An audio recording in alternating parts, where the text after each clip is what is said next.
Hi, everyone. Thank you for coming to play with my mind today, my ideas.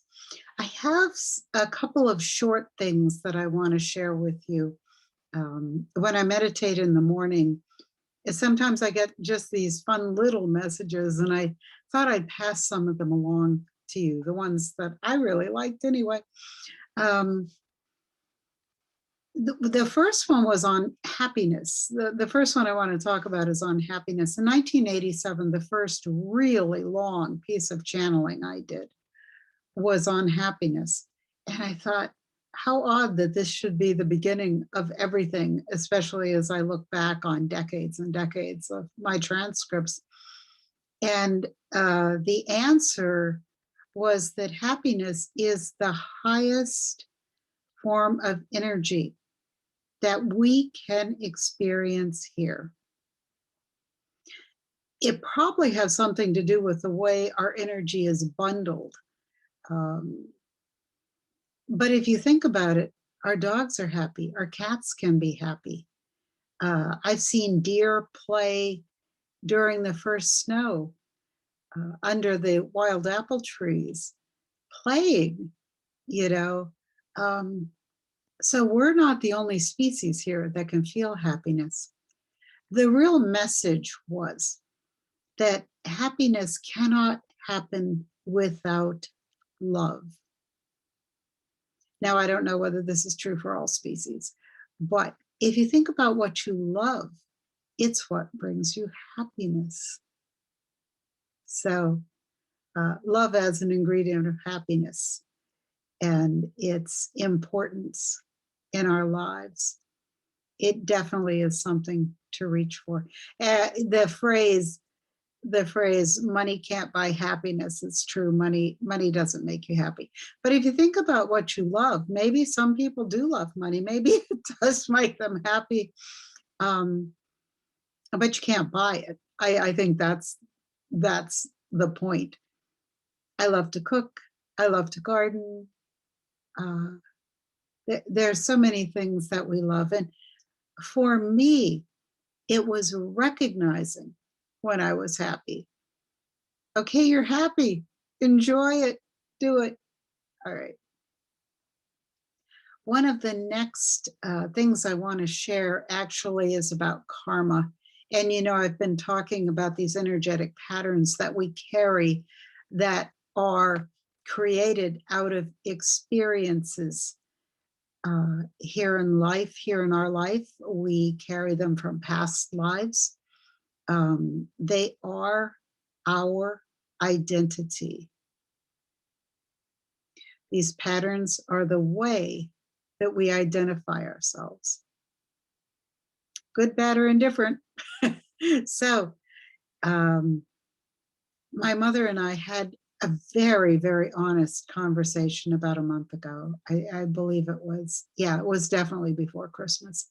And she opened up by saying that she never meant to harm me or hurt me, that it was the circumstances.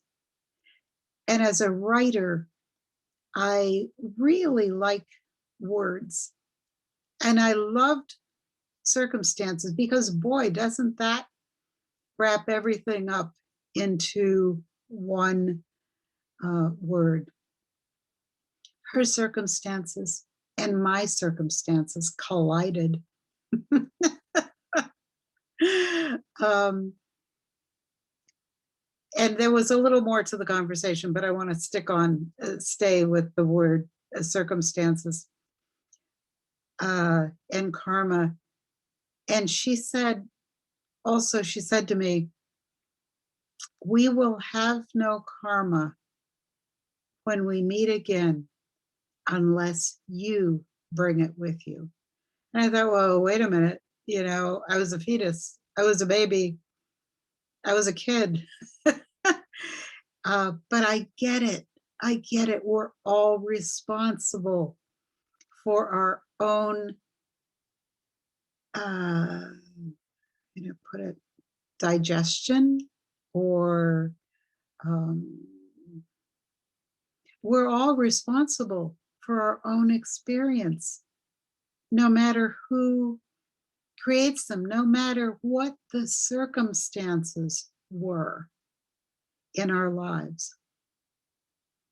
She's responsible for her karma, and she may have no karma with me. My guides have told me since that because I have worked so hard on forgiving, and that it was okay. It might have even been something I chose. It might have even been something that I brought in my blueprint with me to this lifetime to experience. How do I know?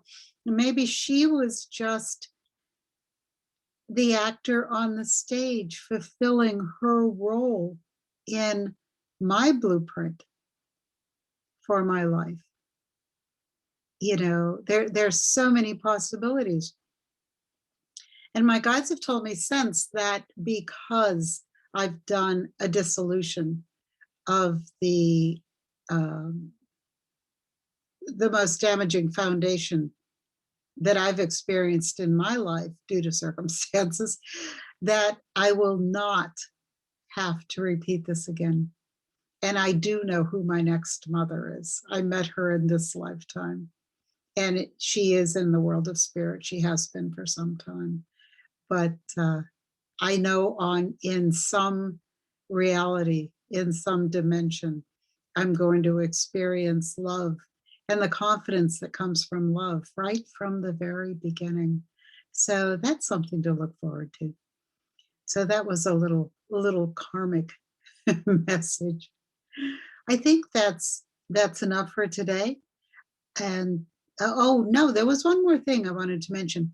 In August, I did a meditation with a shaman. At least that was the representational figure that I had in my mind.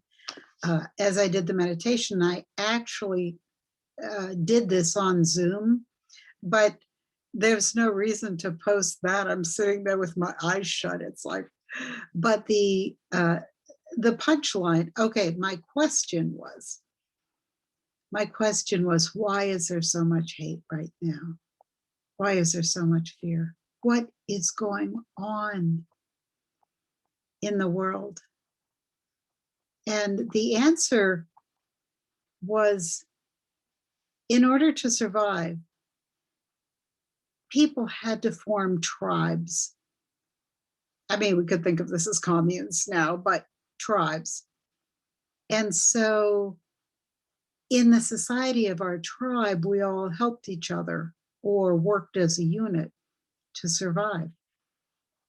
So the tribes became very important to our survival.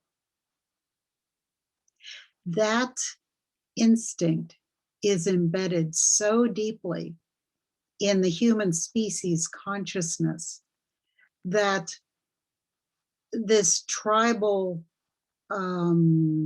this clinging to those who are like us or who we perceive like us is a survival mechanism.